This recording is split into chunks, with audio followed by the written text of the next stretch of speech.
So hi everyone, my name is Hugo Mkhize and my Capstone project is called A Financial Guidebook for US Startups Crossing Climate Tech's Valleys of Death and Achieving Scale. So what if the solutions to keeping global average temperatures between 1.5 and 2 degrees Celsius above pre-industrial levels remained in the pages of peer-reviewed dissertations or in the dreams of aspiring academic founders too afraid to take the leap?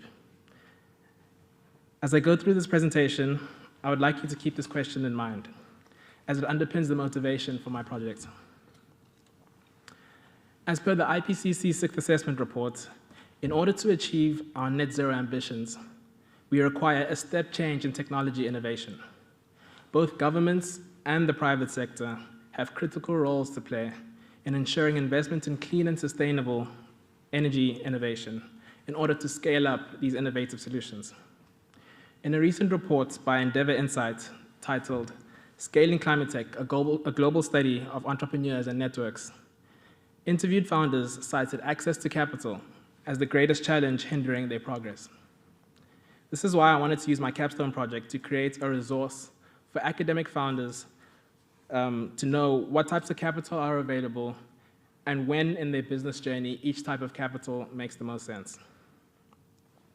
So I put together this guidebook intended for graduate students focused on climate solutions who may be considering commercializing their research but are not sure how to go about it. In order to compile the guidebook, I synthesized the pertinent literature from news articles, industry reports, and academic journals.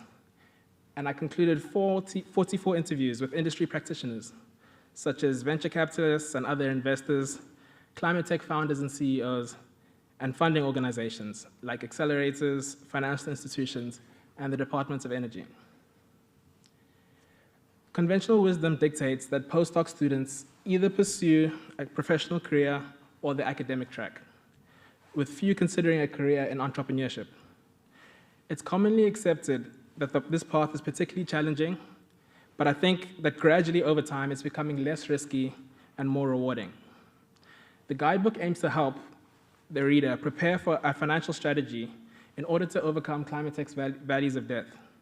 Despite its intended focus on academic founders, more seasoned entrepreneurs can also derive benefits from this guidebook, as they contemplate the sources of funding beyond those most widely considered, such as venture capital, as well as how some of their peers have navigated financing their own growth. So to answer my main research question, the guidebook takes the reader through how they should think about answering certain sub-questions. These include, is now a good time to start a company in the climate tech space? And what barriers does a climate tech entrepreneur see along the way? It's also important to understand why real life may turn out differently than the theory. For example, why doesn't all fundamental research coming out of universities and national labs become turned into a company? And what steps need to be taken to include underrepresented founders in the climate tech funding environment? So the most commonly used scale to measure the maturity of a given technology is the Technology Readiness Scale, or TRL, as developed by NASA. The TRL scale has 9 development points, from research at point 1 through to test and launch at point 9. However, launching a product only marks the end of the product development cycle and the beginning of the commercialization journey. There remain funding gaps between the launch of a minimum viable product or a prototype and achieving mass market adoption. Climate tech companies with hardware solutions in particular will require significant capital and may even undergo fundamental changes in their business model once they deploy their first plant. Elemental Accelerator developed a novel commercial inflection point, or CIP scale, for climate tech companies that incorporates major milestones for a startup, from idea to widespread adoption. The intention of the CIP scale is to give entrepreneurs and investors a common language for describing a startup's commercialization journey and thus understanding the risk profile in order to unlock funding. An understanding of this scale and a startup's position on it will go some way to helping founders identify what type of capital is right for them. At a high level, there are 4 types of capital available to founders. First is cash awards or free money, for example, government grants, prizes, and fellowship programs. Second is equity. This is when someone invests in your startup, or they give you cash for a share of ownership.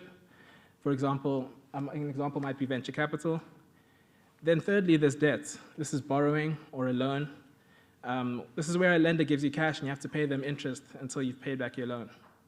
And finally, there's results or milestone-based finance, where you need to fulfill some sort of obligation in order to get, and then you get cash in return. So think of a rebate or a tax credit for building a solar plant. On top of building a business, the job of an entrepreneur is to understand the type of funding that best suits their business and whatever their cash needs are in the short term and the long term. Founders also need to optimize around 7 key considerations when thinking about capital. Is the money dilutive? So if you choose equity, you need to make sure that ownership after the transaction is fair for all parties involved, including yourself. What is the cost of capital? This may be an interest rate if you choose debt, but it could also be the implicit cost of having to report to a government agency should you get a government grant. What is the seniority of the capital? This basically means if something goes wrong, who gets paid first? Security. If you choose debt, what assets, whether it be cash or physical machinery or intellectual property, does the lender get to own if you can't pay your loan back? And how complex is the transaction? What is the cost of executing or managing it? Do you need to hire a lawyer or investment banker to advise you? How long does the transaction take? This is the length of time from when you first meet with the financial provider to when they transfer money to your bank account. And lastly, value add. Not all capital is created equal.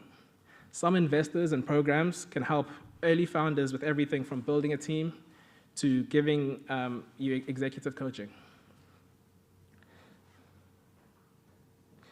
So that's pretty much it. The finance doesn't get much more complicated than this. You now have a broad understanding of what capital a startup can raise. If you read my guidebook, you'll be able to see the pros and cons of each type. You know at what stage in your business evolution you should access each type of funding. And you know who to raise the funding from. My guidebook has a list of funding providers for each source of capital. Ideally, I'd end my presentation now. We'd crack open some cold ones and the summer would begin. But we haven't really got to the meat of this. What is the value of debt? The real value of the guidebook is being aware of the potential challenges an entrepreneur faces along the way, and then designing your financial strategy to overcome those hurdles. So let's take off the training wheels and dive right in. The sentiment of the climate tech ecosystem is generally positive regarding starting a company at this time. Despite the short-term headwinds from the fallout of the regional bank failures like Silicon Valley Bank, a slowdown in climate tech investments, interest rate tightening, and a potential recession, the long-term fundamentals are still positive. These fundamentals include global regulatory policy support and mandates, for example, the Inflation Reduction Act or the European Green Deal, an increase in non-dilutive funding grants, the science-backed need for climate technologies in order to avert the worst impacts of the climate crisis, investor interest and consumer demand in sustainable products, as well as increased public awareness of climate issues. However, significant funding gaps remain for these climate technologies, and as corroborated by climate tech entrepreneurs, access to funding is the key challenge. So the first value of debt, that's turning research into a company. The journey begins with the transition from basic research to entrepreneurship. Many brilliant scientists and postdocs have groundbreaking ideas, but they often lack the business building skills. Access to facilities, equipment, and a network of investors and experienced entrepreneurs is also essential. Capital sources such as fellowships, grants, incubators, and national labs can provide the support needed to bridge this gap. This is because they provide sufficient legal know-how to incorporate businesses and negotiate fair intellectual property licensing agreements with your university. They are also non-dilutive capital sources, willing and able to discover, find, and support burgeoning scientists and their living expenses. Lastly, they have facilities, such as lab space, and equipment to continue developing the first iteration of your product. The second value of death is about developing a sought-after product. In this phase, entrepreneurs must prove that their technology is viable and addresses a customer pain point. Climate tech startups face unique challenges due to longer product development cycles and the need to navigate existing market structures and supply chains. Access to capital, connections to corporations, accelerators, and early-stage venture capital can empower startups to build a strong team, to develop their products and establish industry relationships. These capital sources will help you putting together a well-written business plan to articulate your vision for your company. They'll help you identify a target market, and they'll help you develop a strategy for commercializing your technology. They'll also help you build a strong team full of skilled, passionate, and resilient professionals who can help bring your technology to life. The third value of death is about validating the business model. Scaling up a technology and meeting market demand requires substantial capital and strategic partnerships. Startups must demonstrate that their technology works reliably and can be replicated on a large scale. It's also vital to manage risks, establish a track record, and gain visibility on customer adoption. At this stage, catalytic capital, pilot funding, cooperative agreements between strategic partners, and loan guarantees can provide the necessary financial support. These sources of capital work here because they provide large pools of funding comfortable with taking risk on first-of-a-kind projects based on a deep understanding of the underlying technology and a belief in the execution capabilities of the team. Furthermore, the capital is patient, risk-tolerant, often concessionary, and flexible in the way that it differs from traditional investments. For example, they may have philanthropic rather than financial aims. And lastly, the fourth value of death is about scaling for widespread adoption. Once a company reaches the commercialization phase, scaling the business model becomes the main focus. This requires a substantial amount of debt financing, infrastructure, and project finance. Lenders and investors need confidence in the project's success, cash flow stability, and a solid legal framework. The availability of non-dilutive capital ensures entrepreneurs can maintain ownership while scaling their business.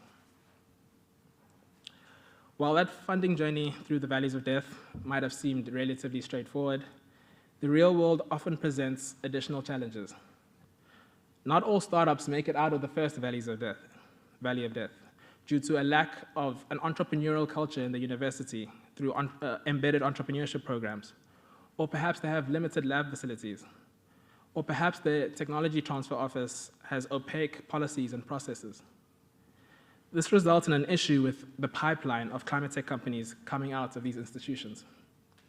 The experts I spoke to emphasized the need for collaboration, mentorship, resource allocation, and cultural shifts with universities and national labs to foster conducive environments for climate tech startups to thrive. Not all startups make it beyond the second and third valleys of death, because raising capital is a highly relationship and network-driven exercise, resulting in biases and certain segments of the population being excluded. The experts I spoke to provided the following recommendations on how the climate tech funding environment can support a more inclusive, equitable, and supportive, and be more supportive of underrepresented founders. These include increased diversity in investment roles, prioritizing underrepresented founders, and mentorship and support networks from past successful entrepreneurs. And lastly, early age education and talent development to create a pipeline of STEM talent from high school onwards. So on the bright side, these valleys of death have been crossed before. Etosha Cave is an American mechanical engineer based in Berkeley, California. She's the founder and CEO of a company called 12, and they recycle carbon dioxide and use metal catalysts in order to make renewable fuels. During her PhD, she worked on electrochemical approaches that could be used to convert carbon dioxide and water through a process called electrolysis into useful plastics and household cleaning products. 7 years later, 12 has raised over $200 million in funding. So, if you have a great idea based on research you've done here at UCSD or some other institution, we need you to try and cross these values too. This figure shows you, in today's dollars, how much money it took to produce an atomic bomb in 3 years through the Manhattan Project, and how much capital it took to put 2 US citizens on the moon in 1969 through Project Apollo. The McKinsey Global Institute, in a highly conservative estimate, puts the cost of the global energy transition at $275 trillion between now and 2050. That's roughly $9.2 trillion a year, or about 10% of global GDP. So if there's one thing I can promise you today, it's that there will be plenty of capital out there. I hope that with this guidebook, I can help you access it. I'd like to leave with this quote that really frames the climate finance conundrum in front of us so well. Look, we're either going to succeed in building a sustainable, prosperous, and equitable future, in which case the fortunes of tomorrow are going to be made in the climate tech investments of today. Or we're going to fail in doing that, in which case it doesn't really matter what investments you've made or haven't made, because we're all going to be underwater or on fire. With that, I'd like to thank you for listening, and I'm happy to answer any questions.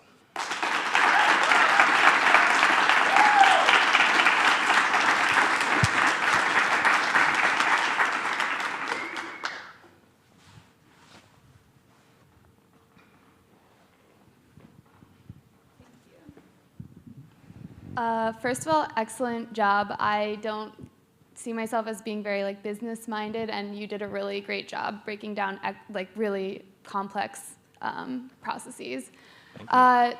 With that, you mentioned getting this information into the hands of underrepresented communities, but since you had to break down such complex information, I was just wondering, what are your ideas for actually getting this information into the hands of the people who need it most? I know you mentioned a couple of them, but just as far as you can give the information to universities, but how do you make sure that they're actually implementing it and spreading it? Yeah, that's a great question, and to be honest, I probably don't have a satisfactory answer, because a lot of this is sort of a pipeline issue. So if you don't have enough representation at the high school level, you don't have enough representation in college and universities. So my main aim with this guidebook was really to sort of inspire people who are borderline thinking, okay, is this something I'm even fit to do? Really show you that it's not that complicated. There's people who look like you and sound like you have done it before. Exactly how I get into their hands, not exactly sure, but I hope just by spreading it as far as wide as I can, that happens.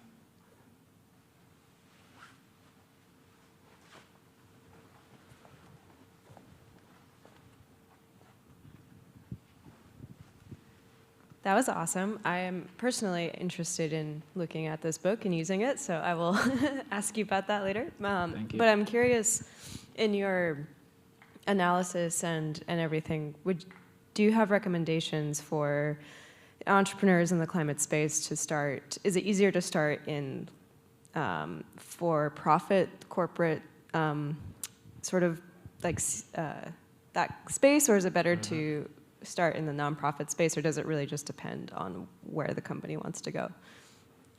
In other words, where is it easier to find funding in the for-profit space, or is it easier to find funding in the nonprofit space?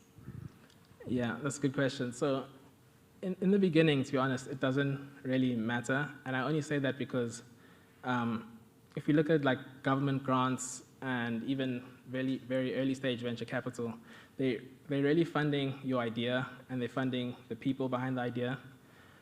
So whether you want to go on and create a profit enterprise or not-for-profit, there isn't a big difference in the beginning. Having said that, I have a personal view, and it's my personal belief that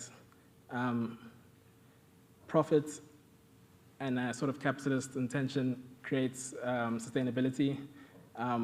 Obviously, there's people who are going to use those profits for personal gain, but also the idea of profits is that you invest it back in the business, you continue to grow, and we need to scale these climate solutions. So that's just a consideration.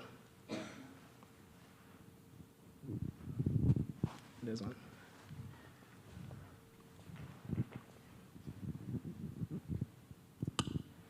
I may have missed this, but did you address at all public offerings in the final phase of your 4 phases and whether or not that can be a viable option too? When you say public offerings, like IPOs, like an IPO, SPACs, yeah. whatever, yeah. Yeah, that's a good question.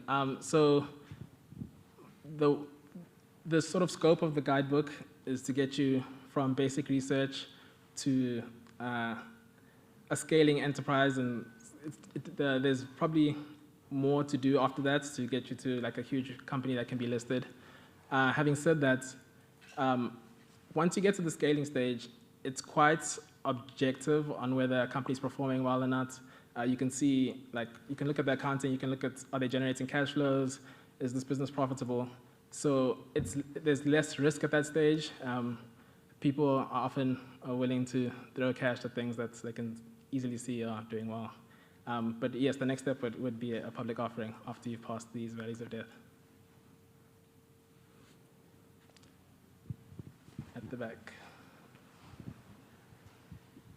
I'm curious if you found, like, just from your opinion through your research, if there was, like, how significant the geographic factor was, because nothing's easier than raising money if you live in Silicon Valley and went to Stanford. So I'm curious if you found, like, are there pathways that you were like, oh, that seems like it's viable for a broader swath of the geography, or if it just didn't stand out to you that much?